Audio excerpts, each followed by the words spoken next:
Merci.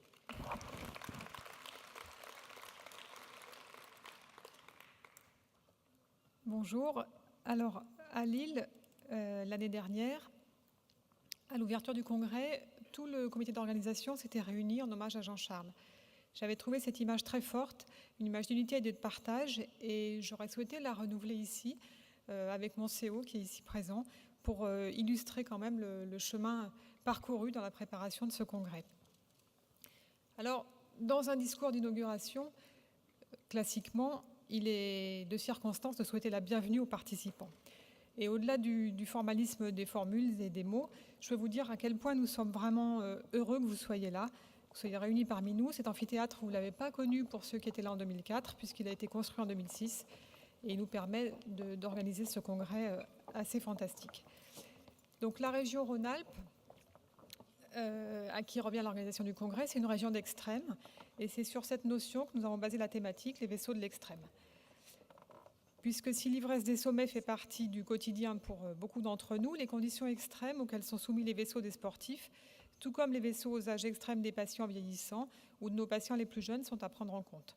Il nous a paru intéressant et utile de nous pencher sur l'analyse vasculaire de ces populations, trop souvent exclues des études parce que trop jeunes ou trop âgées, et de savoir au mieux comment appréhender les situations nouvelles, complexes ou parfois inhabituelles. Lors de ce congrès, nous avons aussi instauré des nouveautés avec l'accueil des infirmières dans cette journée de jeudi, dans un esprit d'ouverture et de partenariat dont on espère qu'on pourra optimiser le développement futur, puisque c'est une vraie cohérence avec notre collaboration quotidienne.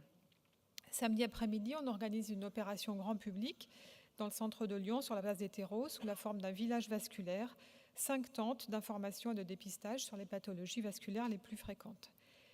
Mais bien sûr, un congrès, c'est rien sans un comité d'organisation. C'est une équipe à laquelle je suis fière d'avoir appartenu.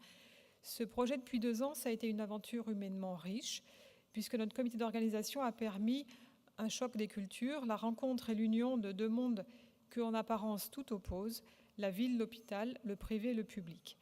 Mais 2 mondes finalement pas si éloignés et surtout fondamentalement unis par la même passion, notre métier, la médecine vasculaire.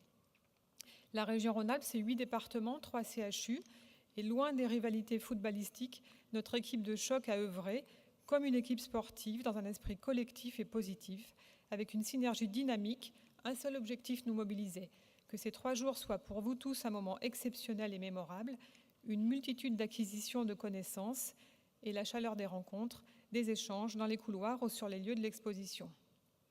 Car bien sûr, que serions-nous ? Que ferions-nous sans l'aide et le soutien toujours renouvelé de nos partenaires de l'industrie ? Sans doute nous ferions, scientifiquement aussi bien, oui, mais de façon légèrement plus austère. Qu'ils en soient ici chaleureusement remerciés. Pas de trop long discours, on est en retard, le temps est minuté pour tous. Je laisse la parole à Gilles Pernaut, avec qui il aurait été éminemment facile et agréable de partager cette coprésidence. Merci à la SFMV de nous avoir fait confiance en nous permettant d'organiser ce congrès. Merci à Isabelle et Nadia, qui œuvrent dans l'ombre, mais qui sont de fantastiques soutiens. Et merci encore à mon CO, remarquable pour son investissement, sa bonne humeur à chacune de nos réunions.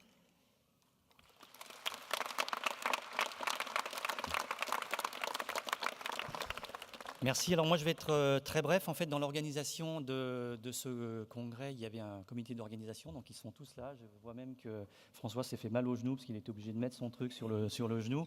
Mais ça, c'est la problématique effectivement des sports de l'extrême dont il est un des fervents partisans. Alors moi, j'ai eu la chance en fait de piloter le conseil scientifique qui a travaillé, en fait, qui a œuvré à la mise au point du programme. Alors vous avez vu qu'effectivement la thématique était un peu audacieuse, les vaisseaux de l'extrême. Au départ, on s'était un peu focalisé sur toute la problématique sportive, puis on a dû étendre un petit peu parce que c'était un peu trop focalisé. Et le gros de l'idée, en fait, c'était de sortir un petit peu des sentiers battus et d'aller dans des domaines où classiquement on ne va pas trop, les très vieux, les très jeunes, etc., etc.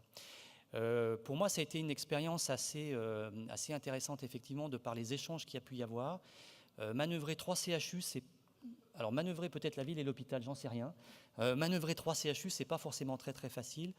L'une des caractéristiques de la région Rhône-Alpes, c'est qu'entre hospitaliers, en tout cas, on se connaît bien et on s'entend très très bien, ce qui a facilité énormément les choses. Et moi, je voudrais quand même beaucoup féliciter Christine, parce que je crois que, alors vraiment, sans elle, je pense qu'il n'y aurait strictement rien eu. Voilà, je m'arrêterai là et je vous remercie beaucoup.